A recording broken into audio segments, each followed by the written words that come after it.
मरवा और मरवा जैसी हजारों लाखों बच्चियां जो इस वक्त दरिंदगी का शिकार हो रही हैं और अल्लाह ना करे हो सकती है, उनके लिए हम लोग खड़े हैं। आज अगर हम अपनी आवाज़ बुलंद करेंगे तो आने वाले वक्त में कई बच्चियां महफूज रह सकती हैं।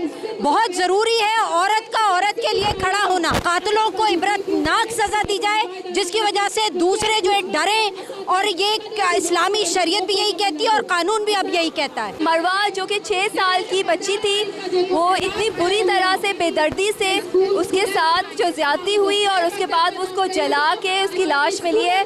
तो हम लोग सब यहाँ पर हैं, वो अकेली नहीं है। इस तरह से जो भी बच्ची है हम उनके साथ हैं, हम उनके साथ खड़े होंगे और हमारा मुतालबा ये है कि इस तरह के केसेस को सीरियसली लिया जाए। मरवा जो बच्ची जिसके साथ गलत हुआ है, ऐसी और बहुत सारी बच्चियाँ हैं जिनके साथ हो रहा है। बच्चे हैं हमारे पाकिस्तान में जो गलत हो रहा है। हम मरवा के लिए आवाज़ उठाने आए यहाँ पर कि जिसने भी ये गलत हरकत की है उसको सरेआम फांसी दी जाए। जो वाक़यात एक के बाद एक हुए चले जा रहे हैं, बच्चों पे तशद्दुद और फिर उनका कत्ल, उनका रेप, उसके सिलसिले में हम यहाँ पर आए हैं कि हम चाहते हैं कि हमें इंसाफ मिले।